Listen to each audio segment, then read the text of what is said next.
Jalen Brunson played poorly. He had an off game, much like Jason Tatum and Jaylen Brown had off games in the first two games. He was just off. I mean, you could just see it with the way he was handling the ball, the couple of the turnovers, the one pass he tries to throw on a give and go. It's impossible for Anunoby to get the ball.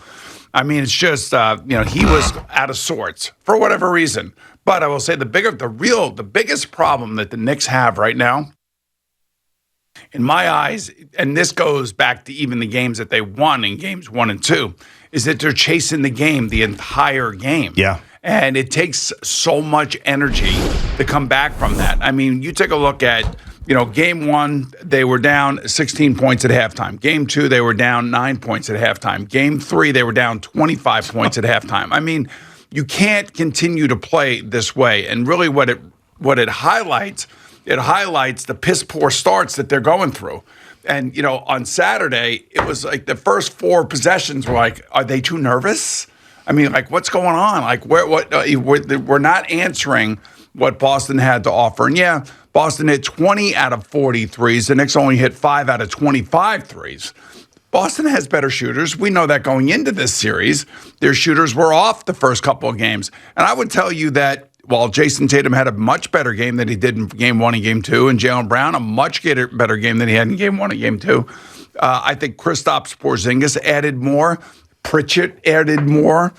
This is the first time that I don't know, man, I'm sure somewhere along the line this year this was the case, but every single Knick starter was minus 21 or worse in this game. That's how bad this game really was. And it's unfortunate because the Garden looked like it was packed and it was loud, it was energized. And I've been there as a Ranger fan and a Knick fan, and have left there disappointed like everybody did on Saturday before in other playoff series. But that's what playoff series are. They are ups and downs. And now, if you ask me, what the Knicks need is they need to do what the Pacers did last night or yesterday. They need to come back and show that, that they can hang with this team, because, the Pacers just ran the Cavaliers right out of the building yesterday. Yeah, they've been dealing with their injury issues, and hopefully the Knicks are not. The Karl Anthony Towns finger thing is something now, as he's asked about it after the game, and he's asked point blank, is it broken? And he goes, it is what it is. He's like, well, does that mean it's broken? He's like, I'm not going to say anything. I'll let them tell you. Well, it's on his left hand, so, he's a right-handed shooter. And I just don't want any excuses now with this stuff. You know what I'm saying? I know what you're saying. Let's stay healthy for once. If we're going to go down, let's go down healthy, not like last year. I hated to see that part of it, but it's one of the weirder series so far that I've ever watched, because the Knicks have barely led. I mean, they really have led. They're not outplaying the Celtics. Like 5% of these games they've had a lead in, and when they're down, they're getting their asses whooped, and they're still up 2 games to 1 in the series. You want to know why the game itself sucks? Well, especially in the regular season. It does suck, because it's all 3-pointers. And then in the case of what the Celtics are doing to the Knicks, and I would do the same thing, is the hack-a-mitch. It just sucks. That's not basketball. This is like there's no flow to it. It's a game of threes, and then it's a game of, like, Joe Mazzulla decided, hey, we're just going to hack this kid, and he can't hit free throws. And everybody feels bad for him. Everybody knows it.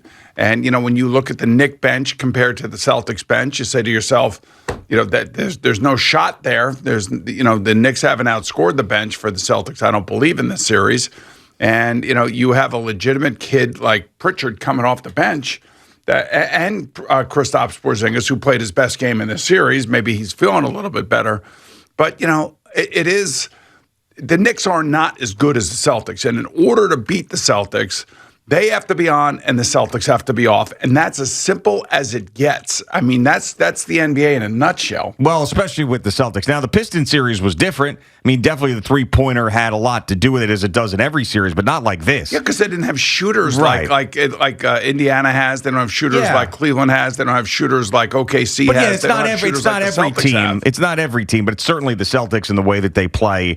I mean, they won a championship with their three-point shooting last year. We've seen what the Golden State Warriors have done, built a dynasty based on great three-point shooting. So, yeah, I mean, when the Celtics are off, that's the only chance you have to beat them is when they can't hit threes. It's amazing. Sometimes I was watching Tatum a little bit on just trying to isolate on him to see where he goes on the basketball court.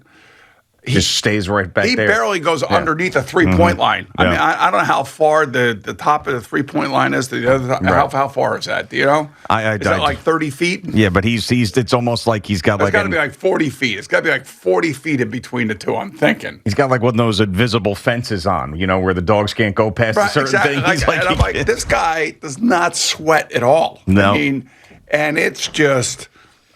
This is where I'm going. This is where I'm going on offense, and this is where we're going on defense. And then maybe every fourth or fifth possession that we'll have on offense, maybe I'll take it to the hole and I'll jam it. Yeah, if I feel like it. It really. I mean, it doesn't. I know it's intense, and I know the guys are playing hard. I'm not saying that. I'm just saying that the 3-point game, if they're off, the Knicks win. If they're on, the Knicks don't have a chance. Yeah, and it was just, I mean, the game had, I know that the Garden was fired up in the beginning, but I mean, you were thinking, oh, maybe there's a chance that they can come back again, but you really didn't even get a chance to get started in that place on Saturday, which is a shame. And you're right. I mean, you make the choice to buy the tickets, especially when they're that expensive, and you know there's no guarantee of a win, but I mean, my God, imagine spending that much money going to that game and just watching your team get walloped from tip to buzzer. The other player that actually had more of an impact in this game than he did on the first two games is Al Horford. You know, he was 3 for 4 from 3 points. He had 15 points. He had 9 rebounds. So he was a little bit, better and more involved than he was in the previous 2 games as well. So, I mean, I'm not – look, the Knicks are up 2-1. They got to win Game 4 tonight.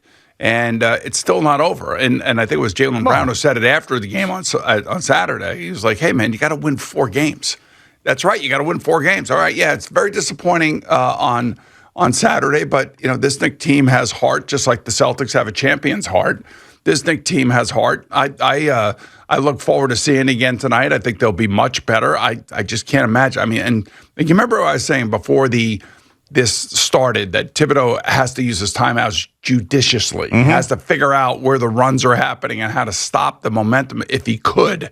He didn't do that on Saturday at all. And then the whole hack-a-Mitch thing is just becoming ridiculous now. Yeah, I mean, it's a yip situation, another air ball from him. It's certainly in his head, and it's different when he's probably practicing in the gym and nobody around, and he gets out there. I mean, it's tough, and he's giving maximum effort. He's not the only big man who's had to struggle with this, but it's on display. I mean, there's no two ways about it. He's still one of the 2+ players in the series for the Knicks, him and Deuce McBride. Which is amazing. But, they're not out there as much. I mean, they could be minus, and he could be minus if he played a lot more, but the free throw thing is killing them, and this is the number one thing that they're going to have to figure out this offseason. Let me ask you, would you consider starting him? I would. I definitely would. And I would definitely think about bringing Josh Hart off the bench. Yeah, I mean, and the reason I say that is, all right, yes, all 4 quarters are equal, yada, yada, yada, but they're really not in basketball. But if you put him out there in the beginning of the game, then you're not as prone to get the hack-a-Mitch thing as you're farther away from the bonus. Plus, you're getting off to these horrendous starts. He's one of the few guys that the Knicks are actually outscoring the Celtics when he's on the floor. Let's get off to a good start. Which is amazing given his free throw shooting. Yes, right, exactly. Makes it even more impressive. So, I don't know. I would set a tone and put him out there in the beginning of the game because obviously, Tibbs and his starters are a match made in heaven. Those 5 guys are out there the entire time. I get it, but I mean, there has to be an adjustment made, especially with the way that Mitch has played outside of the free throw line. You know what's amazing is that Josh Hart, when he got here, he was a guy that came off the bench. Yeah, until there was injuries and there was no other choice but to play him. And, and God bless him because he gives you everything he has every single game. And we love him and respect him. But there may be something that Tibbs can do here. I don't know if he'll do it. I don't know if that would probably be drastic. I don't know if would Josh Hart even buy into it. That's the whole thing. Well, I think that Josh Hart's not a guy that I worry about buying in because he's always has. He's whatever he's been asked to do, and I just think it would be an obvious choice. I mean, it's not something you have to defend. It's not something that is insane. It's like, just all right, when this guy's out there, we play better defense and we outscore the other team. When you guys are out there, you're minus 21. It's the first time in NBA history, as you mentioned, where you got 5 starters that are minus 20 or worse in a playoff game. So this is what we need to do. Plus, by the way, when he's out there on the floor early on in the game, unless he's going up for a shot, he's not going to get to the free throw line like he would once they're in the bonus towards the end of quarters, towards the end of halves. So, I mean, it's just something I think would help. It's something different. I mean, you don't normally, when you're up 2-1 and at home, wanting to make adjustments, you're usually the team that has been in control, but the Knicks haven't. So it's something that I would consider, and I wouldn't say that it would be drastic at all. But he seems to be able to not let the free throw stuff affect the rest of his game. I mean, he's still out there doing the things he does, but if he could ever step up there and start knocking those things down, man, Knicks would be a different team. Well, it's not going to happen overnight. No, it's not. It's not going to happen ever. If anything, he would have to work on it off season. You read all these articles about having this guy come in, that guy come in. It's too late now. No, yeah. They're in a season. He's struggling. We all see it. Everybody feels terrible for him. And there's nothing worse than that. And I just, when he throws that air ball up on Saturday, they're still in the first quarter. This is what I'm talking about, chasing the game. Mm-hmm. This is where the game is now becoming a game that is out of reach. Yeah. It was 37-20 at that point. The Celtics come down. It's just now all of a sudden you're chasing a game again. And to credit Joe Mazzulla for doing this and for trying to put him on the line, because they know that every time he's on the line, that's a possession where very few points, if any points, are going to be scored. Yeah, of course, and we saw in the beginning, J.B. Bickerstaff did it with the Pistons, and now Missoula's taken it to a different level. But, I mean, it was almost like there was too much of an exhale from the Celtics and their fan base and everybody associated with them, like, now we're fine. Now we're back. Now we're going to win the series. No, man, stop. You won one game. Come on. I mean, and everybody feels terrible about it because of what was going into this game. And how many, even Mike Breen was saying, this is the most important game in the last 25 years. Well, every game now is, because they've been so bad for so long. So, the next game is always the most important game. But, I mean, you could go back to they were in the second round last year. But here's the point. I mean, you got the Pacers just ripping through the Cavaliers, which is, this is the team that beat the Knicks last year. Mm-hmm. I mean, the Knicks, with all the changes they've made this offseason, and with Minnesota doing what Minnesota's doing now, and you got Knick players all over the place, whether it be Obi Toppin, Hartenstein, Hartenstein. I mean, all these guys are all over the place on these other teams making plays. I don't know if you saw this play that Obi Toppin made yesterday. It was unbelievable. I did not. But it's just... It was Mother's Day yesterday. I know, but it's just... It goes to show you that even when you do make changes and you roll the dice and you go out and get guys that you think have championship DNA. And I do believe that Mikal Bridges has that. I do believe that Anunoby has that. I know that Hart and Brunson have that. I don't know about Karl Anthony Towns just yet, but this is a resilient bunch. I am not down on them. I am not negative on them. They had a bad game on Saturday. I think nerves played a big part of it early in this game. I felt like the first 10 minutes of this game, they were wiped out. I think you and I were texting, in the third quarter? Yeah. I said, this game is over. Yeah. And you, to your credit, said, no, it's not. They're going to have a great fourth quarter comeback. Yeah, I said we need another miracle finish, and we're going to get it. We did not get it. No. I mean, you weren't going to get it. You could just see, the Celtics were completely, on defense, they were great. And I think I felt like they amped up the defense on Brunson, and he didn't handle it very well. Well, hopefully the Celtics relax now because they think that they've won the series here, because the way everybody was reacting after this one, I know the Celtics themselves weren't this way, but it was if, the series was over. All the Celtics had to do was win that one game, blow out the Knicks, and now everything's all right in their world. No. You could still go up 3-1. You still have a home game.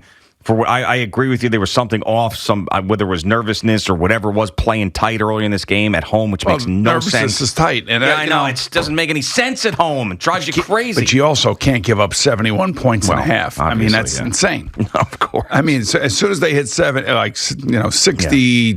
What was it, 63, I think they hit, or 64. I was like, this game is over. Yeah. There's just no way that the Knicks are going to be able to come back from this kind of deficit going into halftime and expect to win the second half or either one of those quarters by, you just look at it, you say, there's just no way. They weren't shooting good enough.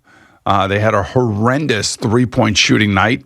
So they had their bad game. They had the game that Boston had in game 1 and game 2. So let's hopefully they come back and they improve, and they maybe Tibbs will make an adjustment or two, because the Hackimich thing is killing him. Yep, it definitely is. So ugly day on Saturday, but great thing about this is you got another opportunity tonight to take a 3-1 lead in the series.